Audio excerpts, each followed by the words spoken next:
های گایز بچه چطورین؟ من مکساکات هستم و اومدم با یه ویدیو جدید دیگه. تو این ویدیو قرار بپردازیم یه دکمه یوتیوب بیسیک آن کنیم یا آف. حالا اون دکمه چیه؟ اون دکمه ADS-FOV کروه. امروز قراره 3 تا دلیل بیارم که دیگه اونو روشن نکنید. حالا قراره بریم به اون 3 تا دلیل بپردازیم. برو بریم. Let's go. اولین علت روشن نکردنش میتونه سرعت وا شدن این باشه. زمانی که شما موونت دلفینی میزنید یا هر موونت دیگه‌ای، وقتی که اون آنه بعضی وقتا باعث میشه حتی کرکترتون بشینه و این نابودتون میکنه وسط فایت. ببین این دلیل که دیر باز میشه ایمش و بعضی از یوتیوبرها میگن که لگد رو کم میکنه فلانه بلانه. ببین اگه میخوای اینو روشن کنی باید بری تو کلاس فایر مثل سیزنهای 1 و 2 که بازی میکنی اسنایپ بدون راش بازی کنی. خیلی طول میکشه وسط فایت تا ایمش باز شه و زمانی که تو یهو میخوای با 2 نفر همزمان فایت بدی اصلا زمان به تو نمیده که بخوای اون 2 نفر رو بزنی. این خیلی بده. خب میرسیم به دلیل دوم اینکه چرا اونو آف کنیم. برو بریم. حالا اینجا خاموشش کردم و ببینید چقدر فست‌تر میتونم این بگیرم. خیلی فست‌تر، پرسرعت‌تر و چجوری بهتون بگم، اینجوریه که بری وسط 3 نفر یهو بنگ بنگ بنگ بزنی بره.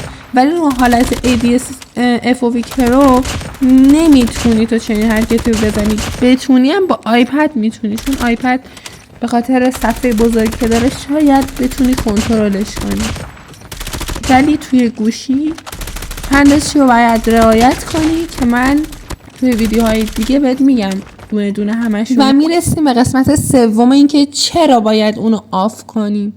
توی دلیل دوم بهش اشاره ریزی کردم. بریم ببینیم چیه. Let's go. یه LMG برمیداریم با اتچمنت های سبک، یعنی همون اتچمنتی که همه تو رنگ ازش استفاده میکنن. ولی وقتی که شما این میدین فقط زمان باز شدن رو نگاه کنید چقدر طول میکشه تا شما این بگیرید.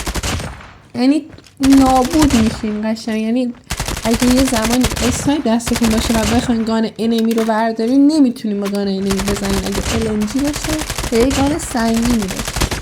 این خیلی بده. از اون ور اینو خاموش میکنیم و میبینیم که چقدر سریعتر و فست‌تر میشه موقع این گرفتن. مثلا خودتون متوجه میشین اگه ویدیو رو عقب جلو کنید خیلی راحت متوجه میشین که تو حالت ADS-FOV کرو خیلی طول میکشه. خب به آخر ویدیو رسیدیم. امیدوارم که این ویدیو براتون مفید باشه، وقتتون هدر نرفته باشه و نتتون رو حلالم کنید دیگه. خلاصه قصد من بهتر کردن بازی شماست، نه اینکه خودم خدا باشم، فقط بهتر کردن بازی شما از چیزایی که خودم میدونم. و اگه ایده‌ای چیزی داریم برای ویدیوهای بعدی توی کامنت بگین تا انجام بدیم. تا یه درود و یه سلام دیگه برای مکساکات. فعلا